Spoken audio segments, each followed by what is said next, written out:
राधे राधे भक्त जैनों, आज आप सुनेंगे शनिवार व्रत कथा। एक समय सरग लोग में सबसे बड़ा कवन के प्रश्न पर नवग्रहों में वाद विवाद हो गया। विवाद इतना बढ़ा कि परस्पर भयंकर युद्ध की स्थिति बन गई।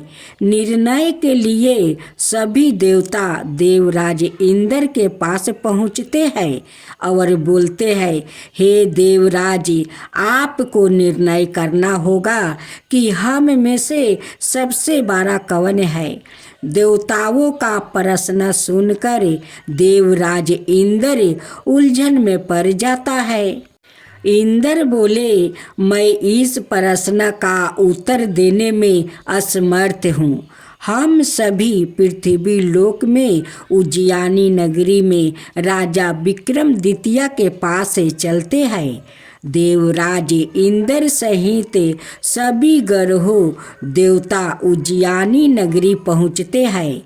महल में पहुंचकर जब देवताओं ने उनसे अपना प्रश्न पूछा तो राजा विक्रमादित्य भी कुछ देर के लिए परेशान हो उठे, क्योंकि सभी देवता अपनी अपनी शक्तियों के कारण महान है। किसी को भी छोटा या बड़ा कह देने से उनके क्रोध के प्रकोप से भयंकर हानि पहुंच सकती थी। अचानक राजा विक्रमादित्य को एक उपाय सूझा और उन्होंने विभिन्न धातुओं स्वर्ण, रजत, चांदी, कांसा, तांबा, सीसा, रंगा, जस्ता, अब्रक, लोहे के 9 आसन बनवाया। धातुओं के गुणों के अनुसार सभी आसनों को एक दूसरे के पीछे रखवा कर उन्होंने देवताओं को अपने अपने सिंहासन पर बैठने को कहा। देवताओं के बैठने के बाद राजा विक्रमादित्य ने कहा कि आपका निर्णय तो सवाय हो गया। जो सबसे पहले सिंहासन पर विराजमान है वही सबसे बड़ा है। राजा विक्रमादित्य के निर्णय को सुनकर शनि देवता ने सबसे पीछे आसन पर बैठने के कारण अपने को छोटा जानकर क्रोधित होकर कहा, राजा विक्रमादित्य, तुमने मुझे सबसे पीछे बैठाकर मेरा अपमान किया है। तुम मेरी शक्तियों से पराजित नहीं हो। मैं तुम्हारा सर्वनाश कर दूंगा। शनि ने कहा, सूर्य एक राशि पर 1 महीने, चंद्रमा 2.25 दिन, मंगल 1.5 महीने, बुध और शुक्र 1 महीने, बृहस्पति 13 महीने रहते हैं। लेकिन मैं किसी राशि पर 7.5 बरस 7.5 तक रहता हूँ। बड़े बड़े देवताओं को मैंने अपने प्रकोप से पीड़ित किया है। राम को 7.5 के कारण ही वन में जाकर रहना पड़ा है और रावण को 7.5 के कारण ही युद्ध में मृत्यु का शिकार बनना पड़ा है। राजा, अब तू भी मेरे प्रकोप से नहीं बच सकेगा। इसके बाद अन्य ग्रहों के देवता तो प्रसन्नता के साथ चला गया, परंतु शनिदेव बड़े क्रोध के साथ वहाँ से विदा हुआ। राजा विक्रमादित्य पहले की तरह ही अन्याय करते रहे। इनके राज्य में सभी स्त्री पुरुष बहुत आनंद से जीवन यापन कर रहे थे। कुछ दिन ऐसा ही बीत गया। उधर शनि देवता अपने अपमान को भूले नहीं थे। विक्रमादित्य से बदला लेने के लिए एक दिन शनि देव ने घोड़ा के व्यापारी का रूप धारण किया और बहुत से घोड़ा के साथ उज्जैनी नगरी पहुँचे। राजा विक्रमादित्य ने राज्य में किसी घोड़े के व्यापारी के आने का समाचार सुना तो अपने अश्वपाल को कुछ घोड़े खरीदने के लिए भेजा। घोड़ा बहुत कीमती था। अश्वपाल ने जब वापस लौट कर इस संबंध में बताया तो राजा विक्रमादित्य ने सवाए आकर एक सुंदर और शक्तिशाली घोड़े को पसंद किया। घोड़े की चाल देखने के लिए राजा उस घोड़े पर सवार हुआ तो वो घोड़ा बिजली की गति से दौड़ पड़ी। तेजी से दौड़ता घोड़ा राजा को दूर एक जंगल में ले गया और फिर राजा को वहां गिराकर जंगल में ही कहीं गायब हो गया।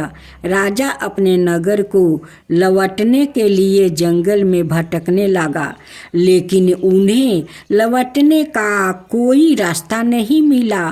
राजा को भूख प्यास लग आई। बहुत घूमने पर उसे एक चरवाह मिला। राजा ने उसे पानी मांगा। पानी पीकर राजा ने उस चरवाह को अपनी औंठी दे दिया। फिर उसे रास्ता पूछकर वो जंगल से निकलकर पास के नगर में पहुंचा। राजा ने एक सेठ की दुकान पर बैठकर कुछ देर आराम किया। उस सेठ ने राजा से बातचीत की तो राजा ने उसे बताया कि मैं उज्जैनी नगरी से आया हूँ। राजा के कुछ देर तक दुकान पर बैठने से सेठ जी की बहुत बिक्री हुई। सेठ ने राजा को बहुत भगवान समझा और खुश होकर उसे अपने घर भोजन के लिए ले गया। सेठ के घर में सोने का एक हार खूंटी पर लटका हुआ था। राजा को उस कमरे में छोड़कर सेठ कुछ देर के लिए बाहर गया। तभी एक आश्चर्यजनक घटना घटी। राजा के देखते देखते सोने के उस हार को खूंटी निगल गई। सेठ ने कमरे में लौट कर हार को गायब देखा तो चोरी का संदेह राजा पर किया, क्योंकि उस कमरे में राजा ही अकेला बैठा था। सेठ ने अपने नौकरों से कहा कि इस परदेसी को रस्सियों से बांधकर नगर के राजा के पास ले चलो। राजा ने विक्रमादित्य से हार के बारे में पूछा तो उसने बताया कि उसके देखते ही देखते खूंटी ने हार को निगल लिया था। इस पर राजा ने क्रोधित होकर चोरी करने के अपराध में विक्रमादित्य के हाथ पांव कटवाने का आदेश दे दिया। राजा विक्रमादित्य के हाथ पांव कटवा कर उसे नगर की सड़क पर छोड़ दिया गया। कुछ दिन बाद एक तेली उसे उठाकर अपने घर ले गया और उसे अपने केलू पर बैठा दिया। राजा आवाज देकर बैलों को हाँकता रहता। इस तरह तेली का बैल चलता रहा और राजा को भोजन मिलता रहा। शनि के प्रकोप की 7.5 पूरी होने पर बरस ऋतु प्रारंभ हुआ। राजा विक्रमादित्य एक रात मेघ मल्हार गा रहा था कि तभी नगर के राजा की लड़की राजकुमारी मोहिनी रथ पर सवार उस तेली के घर के पास से गुजर रही थी। उसने मेघ मल्हार सुना तो उसे बहुत अच्छा लगा और दासी को भेजकर गाने वाले को बोला लाने को कहा। दासी ने लौट कर राजकुमारी को अपंग के राजा के बारे में सब कुछ बता दिया। राजकुमारी उसके मेघ मल्हार से बहुत मोहित हुई अतः उसने सब कुछ जानकर भी अपंक राजा से विवाह करने का निश्चय कर लिया। राजकुमारी ने अपने माता पिता से जब यह बात कही तो वो हैरान रह गई। रानी ने मोहिनी को समझाया, बेटी तेरे भाग्य में तो किसी राजा की रानी होना लिखा है, फिर तू उस अपंक से विवाह करके अपने पाँव पर कुल्हाड़ी क्यों मार रही है। राजकुमारी ने अपनी जिद नहीं छोड़ी। अपनी जिद पूरी करने के लिए उसने भोजन करना छोड़ दिया और प्राण त्याग देने का निश्चय कर लिया। आखिर राजा रानी को बेबस होकर अपंक विक्रमादित्य से राजकुमारी का विवाह करना पड़ा। विवाह के बाद राजा विक्रमादित्य और राजकुमारी तेली के घर में रहने लगी। उसी रात सपने में शनिदेव ने राजा से कहा, राजा तुमने मेरा परपोक देख लिया है, मैंने तुम्हें अपना अपमान का दंड दिया है। राजा ने शनिदेव से क्षमा करने को कहा और प्रार्थना की, हे शनिदेव आपने जितना दुख मुझे दिया है अनाय किसी को नहीं देना।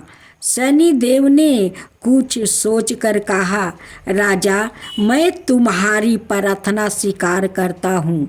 जो कोई स्त्री पुरुष मेरी पूजा करेगा, शनिवार को व्रत करके मेरी व्रत कथा सुनेगा, उस पर मेरी अनुकंपा बनी रहेगी। प्रातः काल राजा विक्रमादित्य की नींद खुली तो अपने हाथ पाँव देख कर राजा को बहुत खुशी हुआ। उसने मन ही मन शनिदेव को प्रणाम किया। राजकुमारी भी राजा के हाथ पाँव सही सलामत देखकर आश्चर्य में डूब गई। तब राजा विक्रमादित्य ने अपना परिचय देते हुए शनिदेव के परपोक की सारी कहानी सुनाई। सेठ को जब इस बात का पता चला तो दौड़ता हुआ तेली के घर पहुंचा और राजा के चरणों में गिरकर क्षमा मांगने लगा। राजा ने उसे क्षमा कर दिया, क्योंकि यह सब तो शनिदेव के परपोक के कारण हुआ था।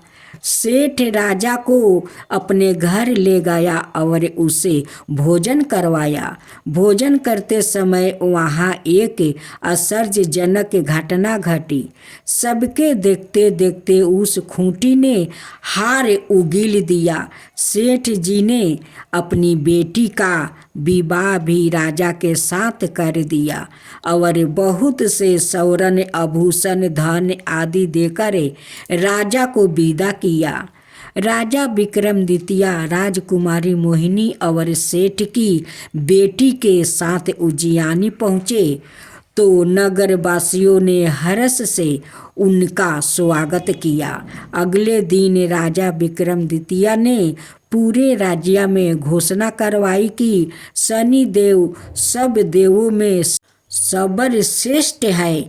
प्रत्येक स्त्री पुरुष शनिवार को उनका व्रत करो और व्रत कथा अवश्य सुनो। राजा विक्रमादित्य की घोषणा से शनिदेव बहुत प्रसन्न हुए। शनिवार का व्रत करने और व्रत कथा सुनने के कारण सभी लोगों की मनोकामना शनिदेव की अनुकंपा से पूरी होने लगी। सभी लोग आनंद पूर्वक रहने लगे। कथा इस प्रकार है। शास्त्रों के अनुसार रामायण काल में एक समय शनि को अपने बल और पराक्रम पर घमंड हो गया था। उस काल में हनुमान जी की बल और पराक्रम की कीर्ति चारों दिशाओं में फैली हुई थी। जब शनि को हनुमान जी की संबंध में जानकारी प्राप्ति हुई तो शनि बजरंग बली से युद्ध करने के लिए निकल पड़े। एक शांत स्थान पर हनुमान जी अपने स्वामी श्री राम की भक्ति में लीन बैठे थे। तभी वहाँ शनिदेव आ गया और उन्होंने बजरंग बली को युद्ध के लिए ललकारा है। युद्ध की ललकार सुनकर हनुमान जी शनिदेव को समझाने का प्रयास बहुत किया, लेकिन शनि नहीं माने और युद्ध के लिए आमंत्रित करने लगा। अंत में हनुमान जी भी युद्ध के लिए तैयार हो गया है। दोनों के बीच घमासान युद्ध हुआ। हनुमान जी ने शनि को बुरी तरह परास्त कर दिया। युद्ध में हनुमान जी द्वारा किया गया प्रहारों से शनि देव के पूरे शरीर में भयंकर पीड़ा हो रही थी। इस पीड़ा को दूर करने के लिए हनुमान जी ने शनि को तेल दिया। इस तेल को लगाते ही शनि देव की समस्त पीड़ा दूर हो गई। तभी से शनि देव को तेल अर्पित करने की परंपरा आ रही है। शनि देव पर जो भी व्याकृत तेल अर्पित करता है उसके जीवन की समस्त परेशानियां दूर हो जाती है और धन अभाव खत्म हो जाता है। जबकि एक अन्य कथा के अनुसार जब भगवान की सेना ने सागर सेतु बांध लिया तब राक्षस इसे हानि ना पहुंचा सके। उसके लिए पवन सुत हनुमान को उसकी देखभाल की जिम्मेदारी सौंपी गई। जब हनुमान जी शाम के समय अपने इष्ट देव राम के ध्यान में मगन था, तभी सूर्यपुत्र शनि ने अपना काला करूप चेहरा बनाकर क्रोध पूर्वक कहा, हे बानर, मैं देवताओं में शक्तिशाली शनि हूँ। सुना है तुम बहुत बलशाली हो। आंखें खोलो और मेरे साथ युद्ध करो। मैं तुमसे युद्ध करना चाहता हूँ। इस पर हनुमान जी ने विनम्रता पूर्वक कहा, इस समय मैं अपने प्रभु को याद कर रहा हूँ। आप मेरी पूजा में विघ्न मत डालिए। आप मेरे आदरणीय हैं। कृपा करके आप यहाँ से चला जाए। जब शनि देव लड़ने पर उतर आया तो हनुमान जी ने अपनी पोंछ में लपेटना शुरू कर दिया। फिर उन्हें कसना आरंभ कर दिया। जोर लगाने पर भी शनि उस बंधन से मुक्ति ना होकर पीड़ा से व्याकुल होने लगा। हनुमान ने फिर सेतु की परिक्रमा कर शनि के घमंड को तोड़ने के लिए पत्थरों पर पोंछ को झटका दे देकर पटकना शुरू कर दिया। इससे शनि का शरीर लहूलुहान हो गया, जिससे उनकी पीड़ा बढ़ती गई। तब शनि देव ने हनुमान जी से प्रार्थना की कि मुझे बंधन से मुक्ति कर दीजिए। मैं अपने अपराध की सजा पा चुका हूँ, फिर मुझसे ऐसी गलती नहीं होगी। तब हनुमान जी ने जो तेल दिया उसे घाव पर लगाते ही शनि देव की पीड़ा मिट गया। उसी दिन से शनि देव को तेल चढ़ाया जाता है, जिससे उनकी पीड़ा शांत हो जाती है और वो प्रसन्न हो जाते हैं। शनि को तेल अर्पित करते समय ध्यान रखें यह बात, शनि देव की प्रतिमा को तेल चढ़ाने से पहले तेल में अपना चेहरा अवश्य देखो। ऐसा करने पर शनि के दोष से मुक्ति मिलती है। धन संबंधी कार्यों में आ रही रुकावट दूर हो जाती है और सुख समृद्धि बनी रहती है। भक्तजनों, अब हम लोग आरती सुनते हैं। जय जय शनि देवा सामयंग विक्रमी दृष्टि चतुर्भुजधारी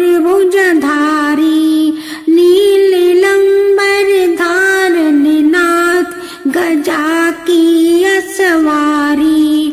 जय जय श्री शनिदेव विकट मुटुक शिशिराजित दीपत है लीलारी। भक्तन की माला गले शोभित बिहारी। जय जय श्री शनिदेव मोदक मिष्टन पान चढ़े है सुपारी। लोहा तिल तेल उर्दी महिषी अति प्यारी। जय जय श्री शनिदेव देवदनु ऋषि मुनि सुमिरत नर नारी। विश्वनाथ धरत ध्यान शरण है तुम्हारी। जय जय श्री शनिदेव भक्तन के हितकारी। जय जय जय शनिदेव।